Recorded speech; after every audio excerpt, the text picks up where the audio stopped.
பாசனத்தோட விளக்கத்தை நம்ம தெரிஞ்சுக்கலாமா?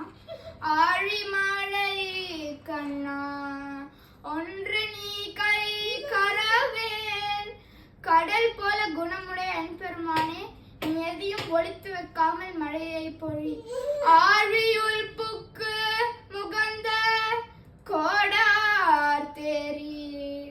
அப்படின்னா அந்த கடல் எவ்வளவு ஆழமா இருக்குதோ அவ்வளவு தண்ணியுமே மேகத்துக்கு வந்து எம்பெருமானுடைய திருமேனி மாதிரி கருமேகமா மாறணும்.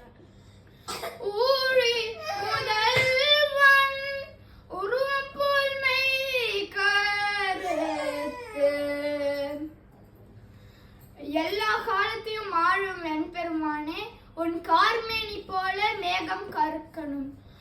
பாழியாம் தோடுலை பத்மநாபன் கையில் வந்து வலிமையும் அழகும் உடைய தோளுடைய நாபி கமலமுடைய பத்மநாபன் கையில் ஆழி போல் மென்னி வலபுரி போல் நின்றதிர்ந்து.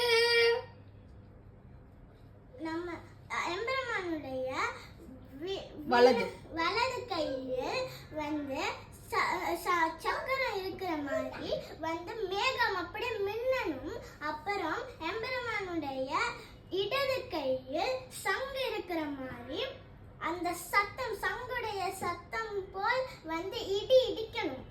தாழாதே சார்கம் மூதைத்த மழை போல் ராமருடைய வில்லு சர் சர் சர்னு போற மாதிரி நம்மளுக்கும் மழை வந்து வரணும்.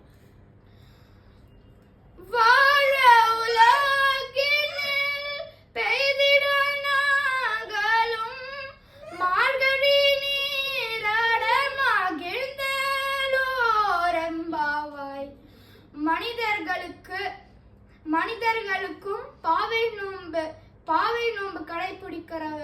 கடைபிடிக்கிறவர்களுக்கும் வாழத்துக்கும் நீராடத்துக்கும் தண்ணியை பொழிந்து விடுங்கள்.